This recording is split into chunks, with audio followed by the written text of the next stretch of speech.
بسم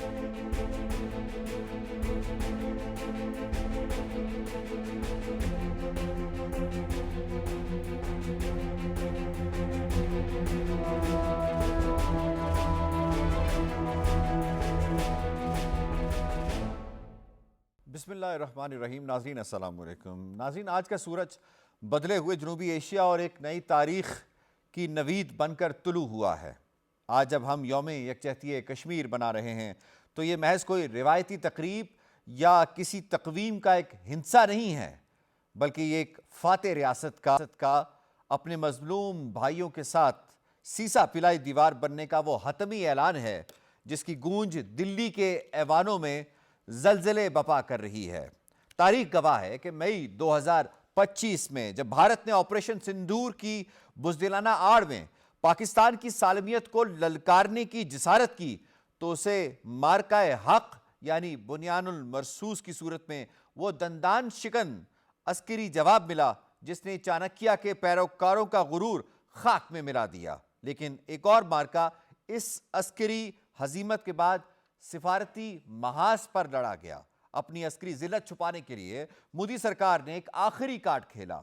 اپنے 59 پارلیمنٹیرین سے زائد کے غول بنائے اور دنیا کے 30 اہم دارالحکومتوں میں انہیں اس مشن پر بھیجا کہ وہ کشمیر کے غصب شدہ حق کو بھارت کا داخلی مسئلہ ثابت کرنے کی کوشش کریں اور پاکستان کو ایک جارے ریاست ثابت کرنے کے حوالے سے جھوٹا پروپیگنڈا کریں. مگر نتیجہ کیا نکلا؟ واشنگٹن سے برسلز اور ریاض سے بیجنگ تک جھوٹ کا یہ بیانیہ اپنی موت آپ مر گیا. عالمی طاقتوں نے بھارتی وفود کو جنیوا کنونشن کے خلاف ورزیوں کی ناقابل تردید شواہد کے ساتھ مسترد کر دیا. دوسری جانب پاکستان کے پارلیمانی وفود نے مارکہ حق کی سچائی، حق خود ارادیت کا مقدمہ اور بھارتی درندگی کی وہ تصویر پیش کی کہ دنیا کا ضمیر جھنجھوڑ کر رہ گیا. آج بھارت ایسی سفارتی تنہائی کا شکار ہے جس کی ماضی میں مثال نہیں ملتی. وہ بھارت جو سام یعنی پیار، دام یعنی قیمت، ڈھنڈ یعنی سزا اور بھید یعنی تقسیم کے فلسفے پر عمل پیرا تھا، آج خود اپنی بچھائی ہوئی بساط کی زد میں آ گیا ہے. کیا یہ بھارت کی سب سے بڑی سفارتی شکست نہیں کہ اب اسے اپنا بیانیہ بنانے کے لیے عالمی سطح پر ملینز ڈالرز دے کر لابیسٹ فرمز کو ہائر کرنا پڑ رہا ہے؟ آج پاکستان کا بنیان المرصوص بیانیہ عالمی ایوانوں میں ایک ایسی سچائی بن کر گونج رہا ہے جسے اب جھٹلانا ناممکن بن گیا ہے. ہم نے ثابت کر دیا کہ چانکیہ کے مکرو فریب کا جواب اگر ایمانی بصیرت اور جدید دفاعی حکمت عملی سے دیا جائے تو دشمن کے پاس چھپنے کی جگہ بھی نہیں ملتی. آج کے خصوصی مارکے میں ہم یہ جانیں گے کہ بھارت کی سفارتی تنہائی سے پیدا ہونے والی خلا کو ہم کشمیریوں کی آزادی کے لیے کیسے استعمال کر سکتے ہیں. کیا بھارت کا لابیسٹ فرمز کے پیچھے چھپنا اس کی آخری ہچکی ثابت ہو سکتا ہے؟ اور کیا اب وقت آ گیا ہے کہ مقبوضہ وادی پر غاصبانہ قبضے کے تابوت میں آخری کیل ٹھوک دی جائے؟ اس پر بڑے زبردست پینل نے ہمیں جوائن کیا ہے. بات کرنے کے حوالے سے ہمیں اسٹوڈیوز کر رہی ہیں نامور سینئر حریت رہنما شمیم شال صاحبہ، ہمیں اسٹوڈیوز میں جوائن کر رہے ہیں نامور تجزیہ کار ڈاکٹر مجاہد گیلانی، کشمیر کے معاملات کے حوالے سے بڑی گہری نظر رکھتے ہیں.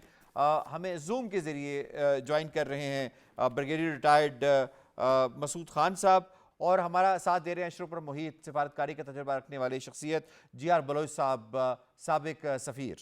تمام مہمانوں کو خوش آمدید کہتے ہیں، اور اس کے ساتھ ساتھ ہمیں ٹیلی فون لائن کے ذریعے سابق وزیر اعظم آزاد کشمیر سردار عتیق صاحب نے بھی جوائن کیا ہے. آپ تمام مہمانوں کو خوش آمدید کہتے ہیں، خیر مقدم کرتے ہیں. اس سے پہلے سوالوں کا باقاعدہ آغاز کیجیے، آپ کو رپورٹ دکھاتے ہیں. مسئلہ کشمیر پر پاکستان کا موقف ہمیشہ سے دو ٹوک رہا ہے اور رہے گا. کشمیر پاکستان کی شہرگ ہے اور پاکستان کشمیری عوام کی جدوجہد آزادی کی سیاسی، سفارتی اور اخلاقی حمایت ہمیشہ جاری رکھے گا. مارکہ حق میں پاکستان کے ہاتھوں ذلت آمیز شکست نے ہندوستان کو دنیا بھر میں رسوا کر دیا. ہندوستان کو ہمیشہ اس بات کا خوف رہتا ہے کہ پاکستان مسئلہ کشمیر کو اجاگر کرنے کی نہ صرف توانا آواز ہے بلکہ ہمیشہ سے کشمیریوں کے شانہ بشانہ کھڑا رہتا ہے. پاکستان نے اعلیٰ سفارتکاری کے ذریعے ثابت کیا کہ مکار اور بزدل دشمن ہندوستان کا پاکستان پر حملہ بلا جواز اور بلا اشتعال تھا۔ اس مارکے نے پاکستان کو نہ صرف میدان جنگ میں سرخرو کیا بلکہ مسئلہ کشمیر بھی ایک بار پھر سے ابھر کر دنیا کے سامنے آ گیا۔ وزیر اعظم Muhammad Shehbaz Sharif, chief of army staff اور chief of defence forces field marshal Syed Asim Munir نے اقوام عالم کو یہ باور کروایا کہ دونوں ایٹمی قوتوں کے مابین مسئلہ کشمیر پر کئی جنگیں ہو چکی ہیں، اس لیے خطے میں قیام امن کے لیے مسئلہ کشمیر کو جلد از جلد حل کروانا ہوگا۔ پاکستان دنیا بھر میں دلیری سے لڑا اور اقوام متحدہ کے پلیٹ فارمز پر درجنوں قراردادیں پیش کی، جن میں مقبوضہ کشمیر پر ناجائز قابض ہندوستان کے مظالم اور انسانی حقوق کی سنگین خلاف ورزیوں کو اجاگر کیا گیا۔ ستمبر 2025 میں اقوام متحدہ کی جنرل اسمبلی سے خطاب کے دوران وزیر اعظم محمد شہباز شریف نے عالمی برادری پر زور دیا کہ وہ مقبوضہ جموں و کشمیر سے ہندوستان کا غیر قانونی تسلط ختم کروائیں اور کشمیریوں کو اقوام متحدہ کی قراردادوں کے مطابق حق خود ارادیت دیا جائے۔ غزہ بورڈ آف پیس قائم ہونے کے بعد ہندوستان کی نیندیں اڑ چکی ہیں۔ اسے خدشہ ہے کہ اگر وہ امن بورڈ کا حصہ بن گیا تو کہیں امریکی صدر مسئلہ کشمیر پر بھی بورڈ آف پیس قائم نہ کر دیں۔ کشمیریوں کے ساتھ اظہار یکجہتی کے موقع پر آزاد کشمیر اور پاکستان کے عوام ریلیاں نکال کر ثابت کرتے ہیں کہ وہ کشمیریوں کو کبھی تنہا نہیں چھوڑیں گے۔ جی، رپورٹ آپ نے ملاحظہ کی۔ میں سردار صاحب آپ کو اس میں شامل کروں گا۔ آج 5 فروری ہے، ہم یہ دن یوم یکجہتی کشمیر کے طور پر مناتے ہیں۔ یہ فرمائیے گا کہ آج کا 5 فروری 2026 کا 5 فروری پچھلے سالوں کے 5 فروری یہ یوم یکجہتی کشمیر کے مقابلے میں کس قدر زیادہ مؤثر ہے، اہمیت کا حامل ہے اور کشمیریوں کو کیا ایک نئی ہوپ دیتا ہے؟ آج کا جو 5 فروری ہے وہ اولا تو یہ ہمیشہ بہت عام تھا۔ قاضی حسین احمد صاحب کو خراج عقیدت پیش کرتے ہیں، انہوں نے اس بات کا باضابطہ آغاز کیا۔ اس سے پہلے اس کی کال 1974 میں ذوالفقار علی بھٹو نے کشمیر کی ہڑتال کی کال دی تھی، اور پھر قاضی صاحب نے اس کو باقاعدہ منظم شکل دی، اور ہر سال یہ منایا جاتا ہے۔ ہر سال اس کی اپنی ایک اہمیت ہے، لیکن یہ بنیاد مرصوص کے بعد، مارکہ حق کے بعد، اس کی اہمیت میں بے پناہ اضافہ ہو گیا ہے۔ ہندوستان کا جو 50 سال کا مکر و فریب تھا اور ایک چانکیائی سیاست تھی اور سفارتخانی تھی، وہ ساری دنیا پر یکا یک اس بنیاد مرصوص نے بے نقاب کر دی۔ اور اس کا پروپیگنڈا یہ تھا کہ وہ جب لوک سبھا میں آپ دیکھتے ہیں تو ان کے توسیع پسندانہ عزائم آپ کو سامنے دیوار پر لگے ہوئے دکھائی دیتے ہیں، کہ جس میں بنگلہ دیش اور میانمار سے لے کے تو یہ پاکستان تک یہ سارے علاقے انہوں نے اس میں شامل کیے ہوئے ہیں۔ وہ نقشہ لگایا ہوا ہے اپنی توسیع پسندی کا۔ ایسا ملک ہے جو اپنی توسیع پسندانہ عزائم کو، ہیجمنسٹک ڈیزائنز کو چھپانا نہیں چاہتا۔ تو اس کے خیال میں دنیا نے اس کو یہ باور کروا دیا تھا کہ یہ ممالک چھوٹے ملک ہیں، پاکستان تنہائی کا شکار ہے، میرا دائرہ اثر بڑھتا جا رہا ہے، میں ایک بڑی منڈی ہوں، بڑی طاقت ہوں۔ لیکن مارکہ حق نے ان ساری باتوں سے نہ صرف پردہ ہٹایا بلکہ ہندوستان کو اس طرح بے نقاب کیا کہ اب ہندوستان کو اس پسپائی سے نکلنے کا کوئی راستہ ہی دکھائی نہیں دیتا۔ اس سے کشمیریوں کے حوصلے بڑے ہیں، جموں و کشمیر کے حوصلے بڑے ہیں، پاکستان کے موقف کی تائید ہوئی ہے، عالمی برادری کی توجہ حاصل ہوئی ہے۔ عرب دنیا جو بات سننے میں لیت و لال سے کام کرتی تھی، وہ بہت آگے بڑھ کے دفاعی معاہدوں تک پہنچی ہے۔ بنگلہ دیش کے ساتھ ہمارے تعلقات کے معاملے میں بہت 14 سال کے بعد ہماری فلائٹس بحال ہوئی ہیں، اور پھر آپ نے دیکھا ہے کہ انہوں نے ان کی فوجیں کس طرح، کس زبان میں اور کس ٹیون میں بات کر رہی ہیں۔ تو یہ سارا ایک علاقائی طور پر یوں لگتا ہے کہ جیسے ہندوستان تنہائی کا شکار ہوتے ہوتے بنیاد مرصوص کے بعد عالمی سطح پر بھی مکمل تنہائی کا شکار ہو گیا ہے۔ یہ ساری باتیں پاکستان کے اس موقف کی تائید کرتی ہیں جو پاکستان مسئلہ کشمیر کے حوالے سے، اقوام متحدہ کی قراردادوں کے حوالے سے، اس خطے کی سلامتی کے حوالے سے، جنوبی ایشیا کے حوالے سے، اس سارے عرصے میں جو موقف پچھلے سال میں دنیا کے سامنے بیان کرتا رہا، بنیاد مرصوص اس مارکے کو دنیا کے سامنے تیزی کے ساتھ واضح کر دیا۔ امریکی صدر بارہا اس پر بات کر چکے ہیں۔ غزہ بورڈ آف پیس جو قائم ہوا ہے وہ بذات خود ایک بڑی ڈیولپمنٹ ہے، اس میں پاکستان کی شرکت خدا کرے ہم اس سے پورا استفادہ کر سکیں۔ اس میں میں سمجھتا ہوں کہ اس کی بنیادوں میں یہ بات شامل ہے، اس کے بیسک پروگرام میں یہ بات شامل ہے کہ وہ عالمی جو تنازعات ہیں ان پر توجہ دیں گے۔ اس خطے میں سب سے بڑا عالمی تنازع مسئلہ کشمیر ہے، اس لیے کہ یہ دو ملکوں کا سوال نہیں ہے، یہ تو شملہ معاہدے کے بعد دو ملکوں کا سوال بنا، ورنہ یہ بین الاقوامی مسئلہ ہے، عالمی قراردادوں میں موجود ہے، اور جنوبی ایشیا کے مستقبل کا جو امن ہے اور تحفظ ہے وہ اس کے ساتھ مشروط ہے. کئی ارب انسانوں کی جانیں جو ہیں زندگی اور موت کا سوال ہے, یہ خالی کشمیریوں کے حق خود ارادیت کا معاملہ نہیں رہا. اس سے پاکستان کے موقف کو جو تقویت پہنچی ہے وہ میں سمجھتا ہوں کہ ہندوستان کو جو پسپائی ہوئی ہے اس سے ہندوستان کو اب نیا بیانیہ اس انتہا پسندی کے دور میں بنانے میں اور اس رسوائی کی صورت میں اروناچل پردیش کا واقعہ ہو گیا, اس کے بعد باقی اقدامات ہو گئے, تو ان حالات میں یہ بہت اہم ہے. اور وہ جو مارل سپورٹ کشمیر کو, جموں و کشمیر کی عوام کو اور مسئلہ کشمیر کو پاکستان کی طرف سے سرکاری بیانات میں حاصل ہوتی تھی, سرکاری سطح پہ حاصل ہوتی تھی, وہ 5 فروری کو عوامی سطح پہ خیبر سے کراچی تک بچہ باہر نکلتا ہے, پاکستان کے کشمیر کے پرچم لہراتا ہے. بڑا ایک اسٹرانگ میسج بھی دیتا ہے. سردار صاحب یہ فرمائیے گا کہ بھارت کے 59 پارلیمنٹیرینز کے مقابلے میں پاکستان کے پارلیمانی وفود نے جس طرح کشمیر کاز کو پیش کیا ہے, کیا آپ سمجھتے ہیں کہ پاکستان نے پولیٹیکل میچورٹی میں بھارت کو کوسوں پیچھے چھوڑ دیا ہے؟ جی دیکھیے, پاکستان کے اندر 2 باتیں جو بڑی امپورٹنٹ جو ڈیولپمنٹ ہوئی ہے کہ پاکستان کو بیرونی سفارتکاری میں مار کا حق میں بہت آسانی پیدا ہوئی ہے, اس لیے کہ پاکستان کی بات کو اعتماد کی نظر سے, ماضی میں شک کی نظر سے دیکھا جاتا تھا, کمزوری کے نقطہ نظر سے دیکھا جاتا تھا. مار کا حق کے بعد جنوبی ایشیا میں طاقت کا توازن, دفاعی طاقت کا توازن وہ ہمارے پلڑے میں آ گیا ہے. اب ہم جب بات کرتے ہیں تو ہم اس کمزوری اور شک کی حالت میں بات نہیں کرتے, ہم اعتماد اور یقین کی حالت میں بات کرتے ہیں. ہندوستان مشکوک حالت میں بات کرتا ہے, اس لیے ہم نے ہندوستان کو اس معاملے میں, اور یہ جو ملٹری ڈپلومیسی ہے اس نے بھی بہت کام کیا ہے. فیلڈ مارشل نے کام کیا ہے, وزیر اعظم نے کام کیا ہے, اور پھر اس کی تصدیق جو ہے وہ عالمی جو رائے عامہ جو ہے وہ جس تیزی کے ساتھ کر رہی ہے, عالمی اخبارات میں, عالمی میڈیا میں, سوشل میڈیا میں اور دنیا بھر کے امپورٹنٹ کیپٹلز میں اس کا جو اظہار ہوا ہے, تو پاکستانی سفارتکاری کو بہت برتری حاصل ہوئی ہے اللہ تعالیٰ کے فضل و کرم سے.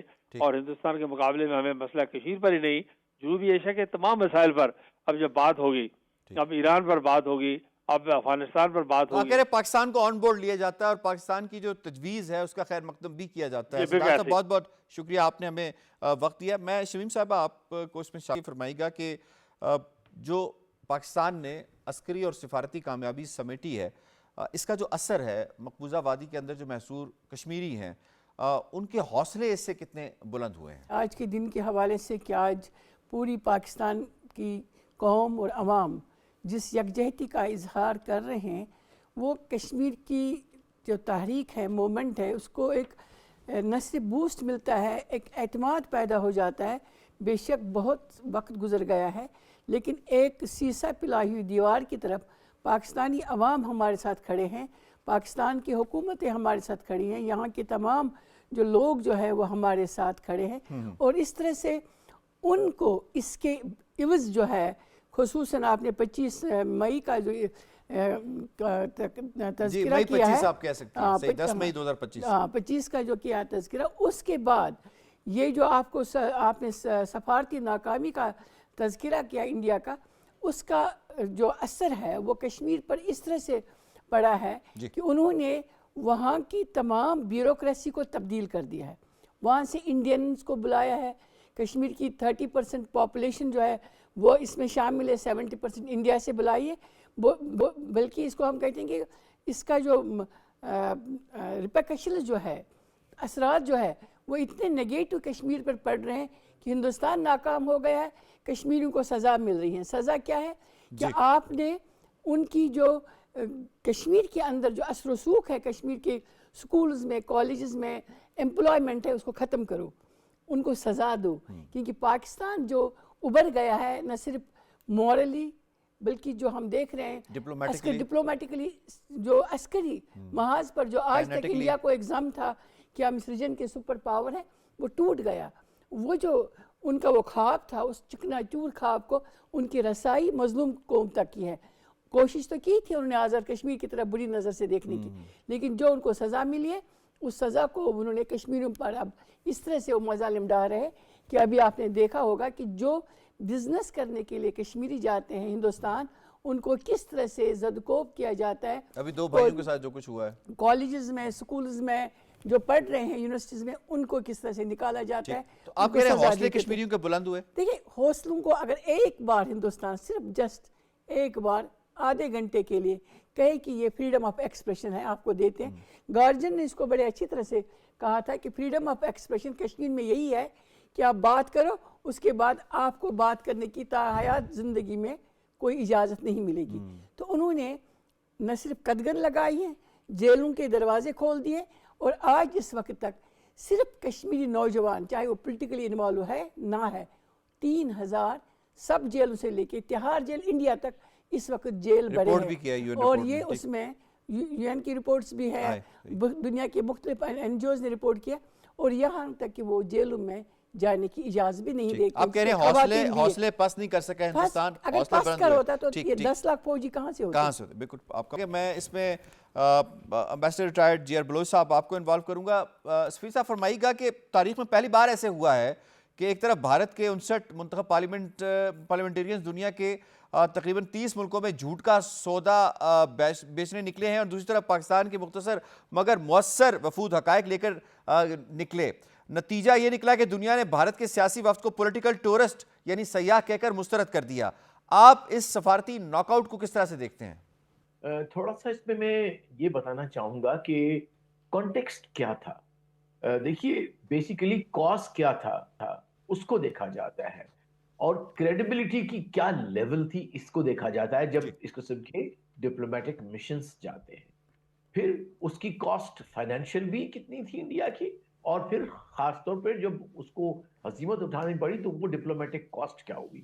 تو تھوڑا بیک گراؤنڈ یہ کہ ایک ملک جس نے ایک طلسم بٹھایا ہوا تھا کہ جی انڈیا ایک انوینسیبل کنٹری ہے, اس کے پاس اور وہ ایک ریجنل ہیجمون ہے, اور پاکستان اس جو ہے وہ اس سے کمزور اور ٹوٹا پھوٹا ہوا بے ہمت سا ملک ہے, جس کے لوگ بھی بڑے بے ہمت ہیں ایک لحاظ سے. اس نے بڑا ایک نیریٹو بنایا ہوا تھا, اور کسی حد تک وہ نیریٹو بک بھی رہا تھا زمانے میں. لیکن اللہ کی کچھ اور اپنے ہوتے ہیں راہیں جس سے سچ جو ہے وہ ثابت ہوتا ہے اور جھوٹ اسی طرح سے ایکسپوز ہوتا ہے. تو جس طرح سے وہ ایگریشن میں اس نے ایگریشن کیا, اور اللہ نے چاہا جس طرح سے ہم نے اس کا جواب دیا, نپاتلا دیا, ریشنل دیا اور میجر دیا, and that is what the maturity is. اسی طرح سے ہمارا narrative before the war, during the war and after the war, totally fact, nothing but the fact. دنیا اتنی اندھی نہیں ہے جو کہ ان کے جھوٹے جو ہے وہ پروپیگنڈا پہ آ جائے کہ پورا پاکستان فتح کر لیا اور بندرگاہ بھی لاہور پہنچ گئی ہے وغیرہ وغیرہ, وہ ہم نے سب دیکھ لیا. تو دنیا کے سامنے 2-3 چیزیں واضح ہو گئی. ایک کہ ہندوستان ایک انتہائی غیر ذمہ دار ملک ہے, بڑا ملک چاہے ہے سائز کے اندر لیکن غیر ذمہ دار ہے. وہ at all levels, leadership level کے اوپر بھی اور آپریشنل لیول کے اوپر. دوسری اہم چیز کہ یہ ایسا ملک ہے جس کی لیڈرشپ ایڈونچر کرنا چاہتی ہے اور چیپ اور کوئک وکٹری کے پیچھے ہے تاکہ واہ واہ ہو دنیا کے اندر اور وہ اس کو منا سکے. پھر ریلائبلٹی کہ اس کو ریلائی نہیں کیا جاتا, آپ اس کو اتنا پاورفل نہیں کر سکتے کہ یہ چائنا کے ساتھ مقابلہ کرے. تو یہ تمام محاذ کے اوپر اس کی ایکچوئل جو ریالٹی تھی وہ ایکسپوز ہو گئی. اب اس ریالٹی کے ایکسپوز ہونے کے بعد جب وہ اپنے بھیجے ہیں, انہوں نے جو وفود بھیجے ہیں, لیکن ان کے سامنے جو سوالات رکھے گئے بڑا انٹرسٹنگ یہ تھا کہ most of the capitals rather than they listening to them, ان سے پوچھا کہ کشمیر میں کیا ہو رہا ہے, نمبر 1. نمبر 2, وار میں کیا ہوا, تم ہارے یا جیتے. they had nothing to tell, کیونکہ جو انٹرنیشنل میڈیا نے پورے کا پورا سچ جو تھا وہ CNN اور باقی جتنے بھی جو دیکھتے ہیں, انفیکٹ اس سے بڑھ کے تو یو ایس کے پریزیڈنٹ نے کوئی 30 دفعہ کہہ دیا کہ 7 ان کے جو ہے ایئر کرافٹ جو state of the art aircraft Rafale وہ گرائے گئے ہیں. تو ایک لحاظ سے انڈیا کی مختلف جو لیول کے اوپر ڈسکریڈٹ ہوا ہے.